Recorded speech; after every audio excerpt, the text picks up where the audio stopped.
વિષ્ણુજી કહે છે, હે નારદ, બાલમાં ભસ્મનું ત્રિપુંડ કરો, જપે પંચાક્ષરમ સર્વ સિદ્ધિ લવે નર. પંચાક્ષર મંત્રનો જાપ કરો નારદ, રુદ્રાક્ષને ધારણ કરો નારદ. ભગવાન વિષ્ણુજી નારદજીને શિવ ભક્તિનું માર્ગદર્શન કરે છે. અને શિવ મહાપડા ગ્રંથમાં કહ્યું કે જેના બાલમાં ભસ્મ હોય, જેના કંઠમાં રુદ્રાક્ષ હોય, જેના મુખમાં શિવનું નામ હોય, તાપ ત્રય હરમ ત્રિવેણી સદૃશમ. શિવનામ શું છે? શિવનામ સ્વયં ગંગા છે. વિભૂતિ એ સ્વયં યમુના છે. વિધિનામ પ્રોક્તા સાક્ષાત સરસ્વતીનું સ્વરૂપ રુદ્રાક્ષ છે. તેથી જેના અંગ પર ત્રિવસ્તુ હોય છે એ ત્રિવેણી સમાન છે. ત્રિવેણી સદૃશમ, સાક્ષાત ત્રિવેણી સમાન એ મનુષ્ય છે. અને કોઈ પણ મનુષ્ય આ કરી શકે છે. આમાં કઈ અઘરો વિષય નથી. આપણે અણપઢ ને ગામડામાં દેહાંત મારે, અને અરે બહુ સરળ છે. હાલતા ચાલતા, બેસતા ઉઠતા, ખાતા પીતા, ઊંઘતા જાગતા, ઘરમાં વનમાં શમશાનમાં કોઈ પણ અવસ્થાથી આસ્થાથી ભગવાન શિવને યાદ કરો, ભાલમાં ભસ્મની બિંદી કરો, રુદ્રાક્ષને ધારણ કરો, તાપત્રય હર. આદિ વ્યાધિ ઉપાધિમાંથી મુક્ત કરનારી ત્રિવસ્તુ છે. સ્વયં શિવનું નામ સાક્ષાત ગંગા છે. આ કલ્પિત વાત નથી. આ બધા શ્લોકો શિવ મહાપડા ગ્રંથના છે.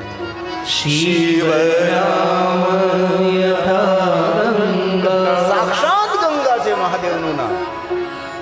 અને શિવ મહાપડામાં કહ્યું પણ છે ને, કોઈ પણ મનુષ્ય મહાદેવનું જ્યારે ભજન કરતો હોય અને જેના મુખમાંથી મહાદેવનું નામ જ્યારે પ્રગટ થઈ રહ્યું હોય, એમના મુખનું દર્શન કરીએ તો ગંગા સ્નાનનું ફળ પ્રાપ્ત થાય છે. અને આપણે સૌએ ગંગા સ્નાન કર્યું જ હોય. અને દરેક માણસને એક મનની ઈચ્છા હોય કે એક વાર તો ગંગા સ્નાન કરવું જોઈએ. તેથી ભગવાન મહર્ષિ વેદવ્યાસ કહે છે, શિવનામ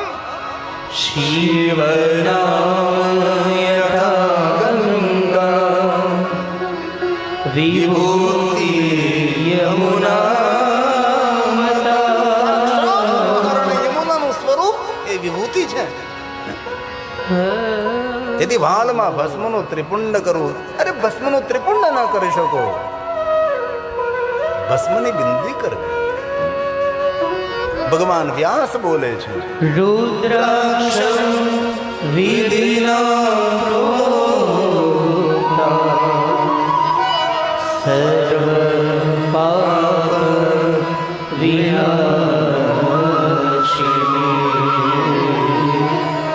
સર્વ પાપ વિનાશિની. જીવનના દરેક પાપોમાંથી રક્ષા કરનાર રમરુદ્ર રોગનાશાય ધન્વંતરી રુદ્ર. સાક્ષાત ધન્વંતરીનું સ્વરૂપ એ રુદ્રાક્ષ છે. તન અને મનને પ્રફુલ્લિત રાખે, સકારાત્મક વિચારધારાઓ પ્રગટ થાય છે. રુદ્રાક્ષ આપને ખોટા કામો કરતા રોકી લે છે. તેથી દરેક ભાઈઓ બહેનો વડીલોએ દરેકે રુદ્રાક્ષ પહેરવો જોઈએ. આવું ભગવાન મહર્ષિ વેદવ્યાસજી શિવ મહાપડ અંતર્ગત કહ્યું છે. અહીંયા ભગવાન વિષ્ણુજી નારદજીને કહે, નારદજી હવે બીજી 3 વાત તમને સંભળાવું છું, સાવધાન બને સાંભળો. પહેલી 3 વાત રુદ્રાક્ષ, ભસ્મ અને શિવનામ. હવે એક શ્લોકમાં બીજી 3 વાત ભગવાન વિષ્ણુજી નારદજીને કહે છે, નારદ તમે ઉદ્વેગથી, સંતાપથી તમે દુઃખી થઈ રહ્યા છો. પ્રશ્ન એ થયો, નારદને ઉદ્વેગ મળ્યો ક્યાંથી?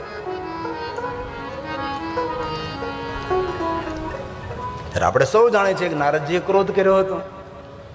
ક્રોધ કરી અને નારદજીએ શ્રાપ આપ્યો હતો. અને જ્યારે આપણે બીજાને શ્રાપ આપીએ છીએ ત્યારે આપણું પુણ્ય બધું ક્ષય પામે છે. તેથી કથા સાંભળતા આપણે નિર્ણય લેવાનો છે, કોઈને કોઈ દિવસ શ્રાપ નહીં આપવો. ભૂલથી પણ થોડું દુઃખ સહન કરી લેવાનું, થોડું સાંભળી લેવાનું, થોડું પાછા પગલા ભરી લેવાના, પણ કોઈને શ્રાપ નહીં આપવો. ઘણા માણસોને બહુ જ આદત હોય શ્રાપ આપવાની. ભગવાન મહાદેવજીએ દક્ષ મહારાજને કહ્યું કે હે દક્ષ મહારાજ, બીજા માટે જે આપણે વિચારતા હોય એ આપણાથી પ્રારંભ થાય છે. જ્યારે કોઈનું ખરાબ વિચારીએ ત્યારે એ માણસ તો ખરાબ થાય ન થાય ખબર નથી, પણ જ્યારે આપણે કોઈના માટે ખરાબ વિચારતા હોય ત્યારે આપણું ખરાબ થવાની શરૂઆત થઈ જાય છે. આ ભગવાન મહાદેવજી દક્ષ મહારાજને કહ્યું, દક્ષ અને શિવનો સંવાદ છે. જેવો વર્તાવ સામેના માણસો સાથે કરીએ એવો વર્તાવ આપણા માટે ફલિત થાય છે. તેથી અતિ સાવધાનીપૂર્વક વિચાર અને વાણી અને વ્યવહાર આપણો હોવો જોઈએ. વિચાર પણ આપણા માટે ફલિત થઈ શકે છે. એક વસ્તુ યાદ રાખવી, આ દુનિયાનો પ્રારંભ આકાશમાંથી, પાતાળમાંથી, દિશા અનદિશામાંથી કોઈ દુનિયાનો પ્રારંભ નથી થતો. આપણું જ્યાં અસ્તિત્વ છે, જ્યાં આપણે બેઠા છીએ, જ્યાં આપણે ઊભા છીએ, ત્યાંથી આ જગતનો પ્રારંભ થાય છે.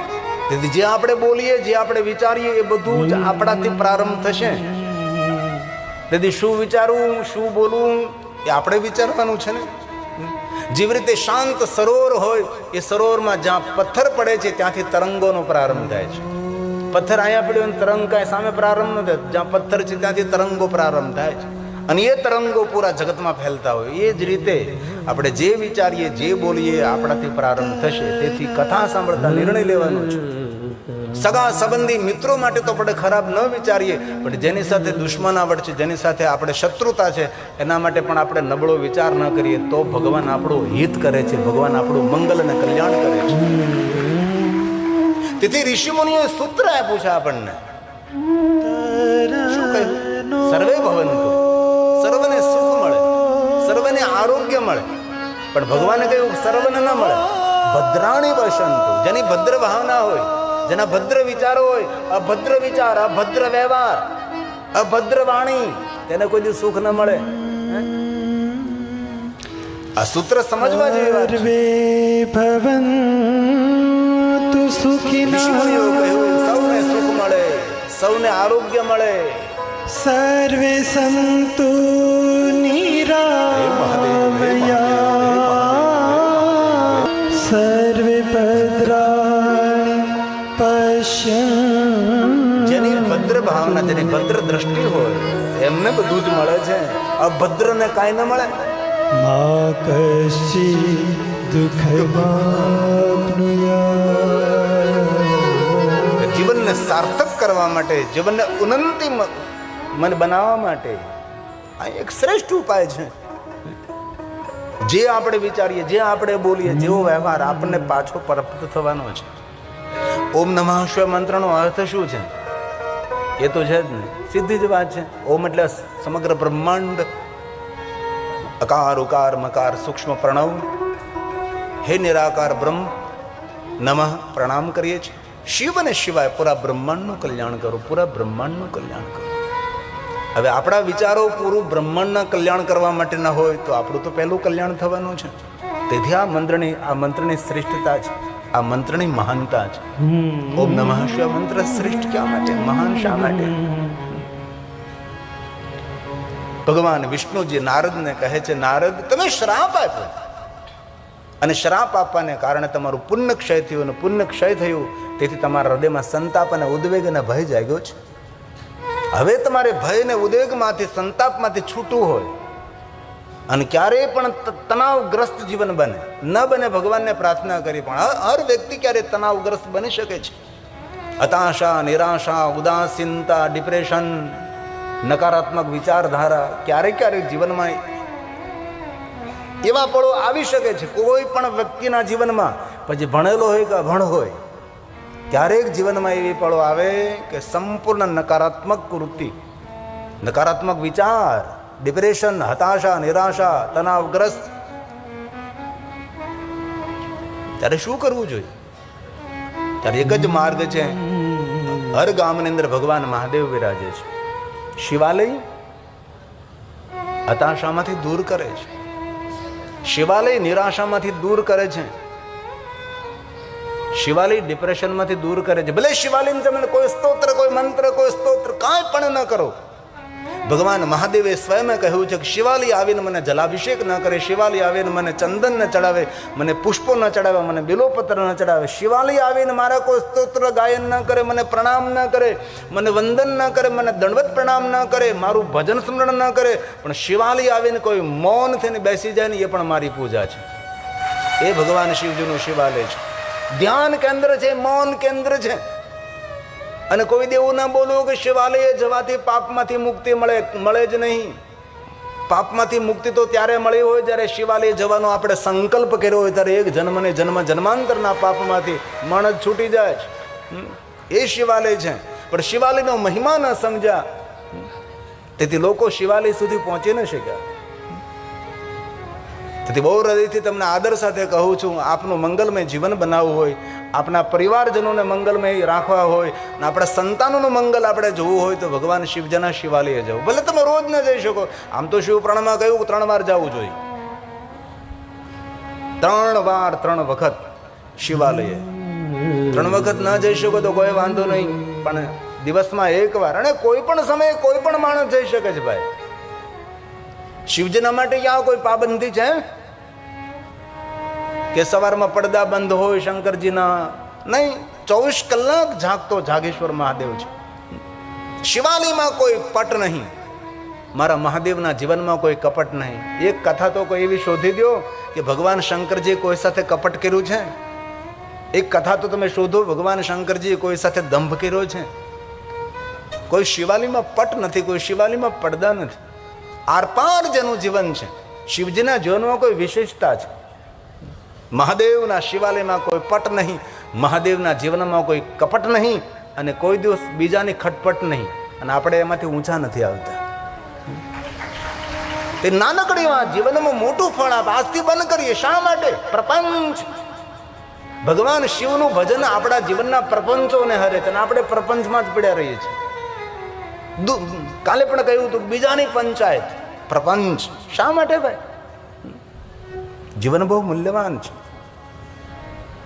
જીવનની ગયેલી પળ પાછી મળતી નથી, તે એક એક પળનો સદુપયોગ કરો, ઉપયોગ નહીં.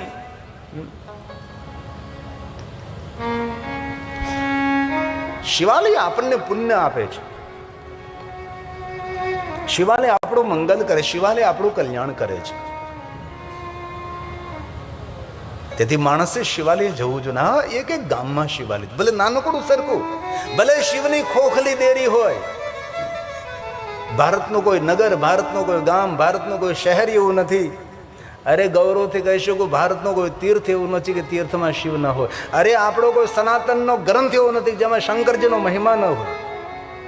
એક પુરાણ આપણું એવું નથી જેની અંદર મહાદેવનો મહિમા ન હોય. દરેક પુરાણોમાં, દરેક ધર્મશાસ્ત્રોમાં ભગવાન શિવનો મહિમા છે, એ મહાદેવ છે. તેથી ભગવાન વિષ્ણુ જે નારદને કહે છે, નારદ હવે બીજી 3 વાત ધ્યાનપૂર્વક સાંભળો, જે પુણ્ય આપનારી છે, મંગલ અને કલ્યાણ કરનારી છે. આ શ્લોક ભગવાન સ્વયં શિવ બોલ્યા છે, ભગવાન સ્વયં વિષ્ણુજી બોલ્યા છે. નારદને કહે છે, નારદ ધ્યાનપૂર્વક સાંભળો. વિષ્ણુ સ્વયં બોલે છે, હે નારદ, હે નારદ, શૃણુ શૈવીં કથા નિત્યં. રોજ ભગવાન મહાદેવની કથાનું શ્રવણ કરો, રોજ સાંભળો, નિત્ય સાંભળો. તો સાંભળો, એક એક શ્લોક મહાદેવની પૂજા છે. આ ભગવાન વિષ્ણુ, ભગવાન શ્રી હરિ બોલે છે, હે નારદ, શૃણુ શૈવીં કથા નિત્યં. કથા સાંભળ્યા બાદ વદ શૈવીં કથા સદા. કથાનું ચિંતન કરો, કથાનું મનન કરો. 3 કલાક સાંભળ્યું, સાંભળી નાખ્યું નહીં, તમે રાખ્યું કેટલું? સાંભળી નાખી કથા. તેથી કહ્યું કથાનું ચિંતન કરો, કથાનું મનન કરો. અને ત્યારબાદ ત્રીજી વાત, મહાદેવના ભક્તોનો સંગ કરો. પૂજ્ય સ્વાતિ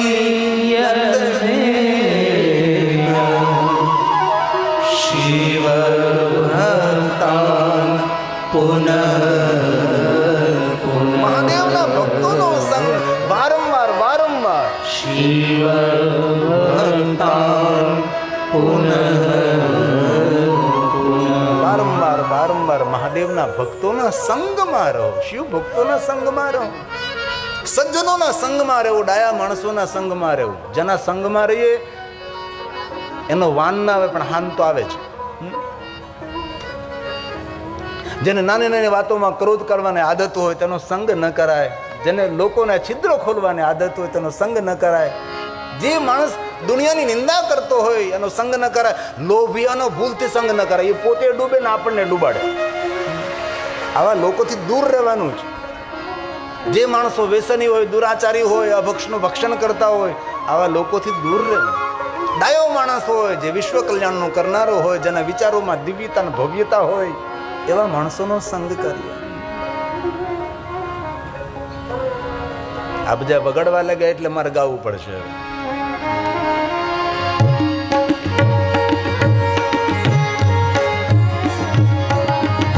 એકદમ સિદ્ધિ સાદેવા લોક ભોગ્ય લોકપ્રિય લોકમુખે ગવાતી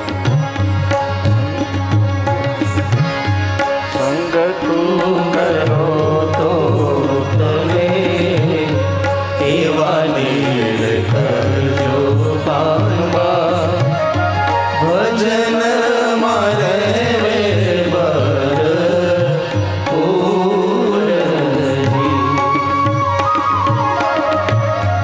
સંગ તું કરો તો તમે એવા નીર કરજો પામવા ભજન મારે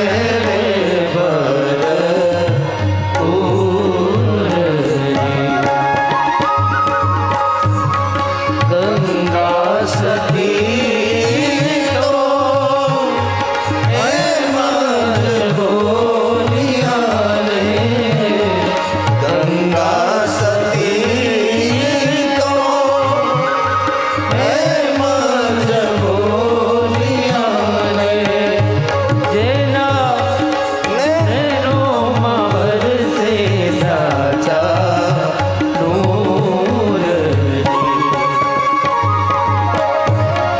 સંગ તું કરો તો તમે એવા નીર કરજો પામવા ભજન મારે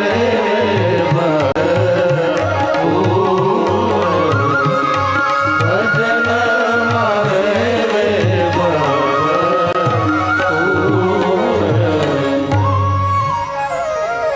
ભગવાન વિષ્ણુજી નારદજીને કહે છે ભગવાન મહાદેવના ભક્તોના સંગમાં રહેજો અને ભગવાન મહાદેવના ભક્તના સંગમાં રહીને એમની સેવા કરજો.